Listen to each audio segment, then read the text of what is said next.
الصعيدي من صعيد مصر وهو طالب أزهري، كان في مجلس شيخه وكان ينتظر نفقة مصاريف تعليمه في الأزهر من بلده، فتأخرت عليه أيام حتى جاع هذا الطالب، وربما مكث اليومين والثلاثة ولم يطعم شيء. قاعد في مجلس الشيخ مش مركز، أنا جعان عايز آكل. فإذا به يخرج في طرقات مصر القديمة في جزئية الغورية ونحو ذلك قريبا من الأزهر، فإذا به يقول: وإذا أنا في طريق وفي شارع ضيق أنظر عن يميني فإذا بطعام قد أعد في نافذة من النوافذ، في الشباك يعني، فمددت يدي فإذا بحلة محشي. يا سلام على حلة المحشي عند المصريين، وجنبها بقى ده خربط. المشاهد جوعتكم، الشاهد إنه إيه؟ حط إيده وجي يتناول جعان، فقال: أنا قد تغربت من بلدي وأهلي وناسي من أجل العلم، وأن سآكل الآن شيئا لم يحل لي، وهذه المعصية قد تظلم نور العلم عندي. فتورع عن أكلها وأعادها إلى مكانها وذهب مسرعا ليعود إلى درس شيخه. فلما جلس في الدرس يقول هذا الطالب: وإذا بامرأة قد أتت إلى الشيخ تهمهم في أذنه. مش فاهمين بيقولوا إيه.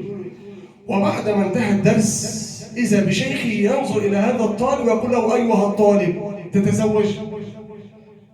قال له: يا شيخ بتستهزأ بيا، اتجوز إيه؟ ده أنا منذ يومين ثلاثة وأنا لا أجد لقمة أحملها في بطني لكي أتقوى بها على العلم، تستهزأ بي؟ قال: لا والله لا أستهزأ بك، أتتزوج؟ إن هذه المرأة قد مات زوجها وترك لهم مال كبير وهي عندها بنتا واحدة، فتريد أن تزوج تلك البنت من رجل صالح يتزوجها ويقوم على شؤون حياتهم المالية، فهل تتزوج؟ قال له: عن كده مفيش مشكلة بقى، ماشي بجوازها على الجاهز اهي. فرضي بذلك. فإذا بالطالب والشيخ والأم يخرجون من المسجد وإذا بهم في الطريق إذا بالأقدام تتهادى إلى البيت. أنا بقى بيت اللي كان فيه حلة المحشي دي، يخش دخل البيت لقى الطعام أعد واتحط قدامه إيه؟ حلة المحشي وما بجوارها. فبكى الطالب. الشيخ قال له: يا ابني احنا أكرهناك على شيء؟ تبكي ليه؟ هل أكرهناك على الزواج؟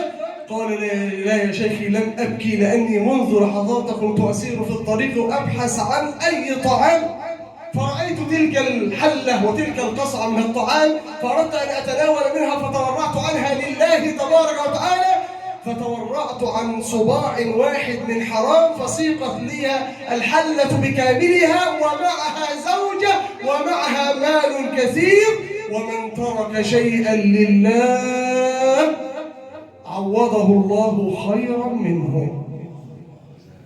الشاهد ان هذه المرأة راحت للشيخ بتقول له: شوف لي زوج لبنتي. يجوز؟ السؤال بقى: هل يجوز للرجل ان يعرض ابنته واخته على الزواج؟ اظن قد اتاك الجواب.